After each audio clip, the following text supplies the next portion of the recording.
Hello everyone, my name is Heather and this is my video blog for week 3 in leadership and management. So the first question says, what skills described in chapter 7 and identified on the leadership skills questionnaire would you use to secure needed resources such as staff? So when looking at leadership's questionnaire, I scored the highest in interpersonal skills and was in the moderate range. And I scored the same in both administration and conceptual skills, which were also in the moderate range.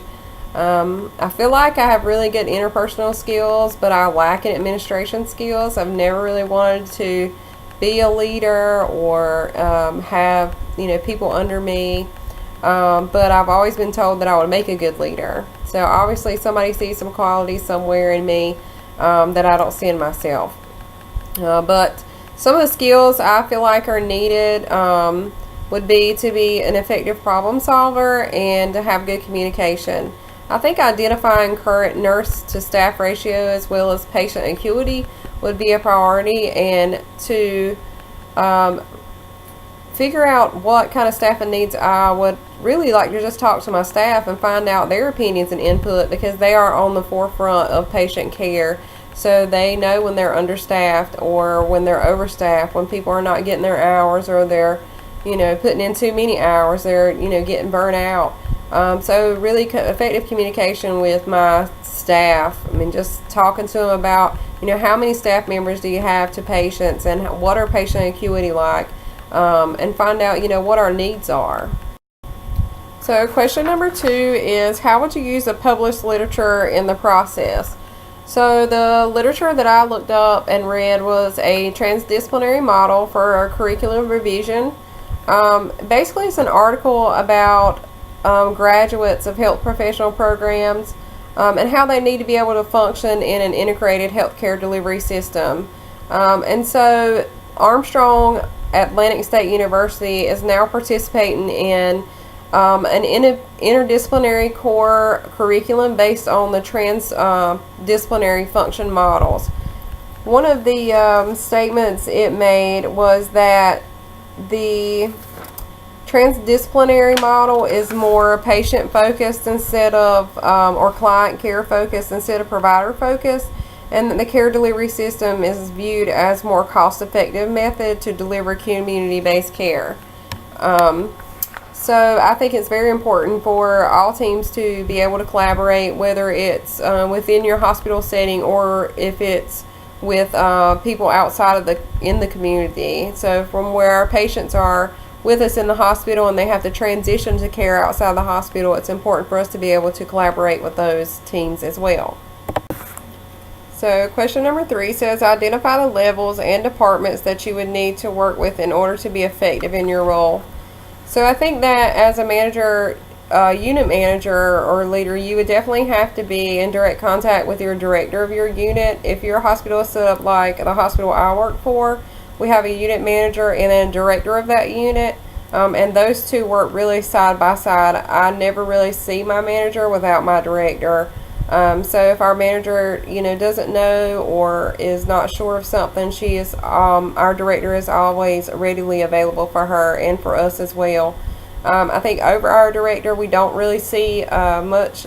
We don't really deal as far as staff with those, but our director and our nurse manager, they do collaborate with their director of nursing. And I also think that as far as things on the unit, how do I need equipment to run my unit? Do I need more staff to run my unit? Another department that I would have to work closely with is our financial department to find out, what kind of FTE positions do I have? How many do I have? Do I have more positions for ancillary staff or, licensed practical nurses? Do I have FTEs for those? And really look at our budget to find out, what our census is like. What has it been like? What are our trends? And really work with financial to find out what can I do to utilize the nurses that I have, and what can I do to increase my staff or my FTE positions. So question number 4 says, explain if you feel you would have a preference for a vertical or horizontal structure in a particular model and why. I feel like I would rather have a matrix organization structure. Basically, it says the formal organization structure may be tall, or flat. The matrix structure creates groups or teams within the organization that belongs to different departments, but they share a common goal that affect the organization as a whole. It basically creates permanent or semi-permanent departments within a structure because the needs or goals of the organization require specialized and diverse work.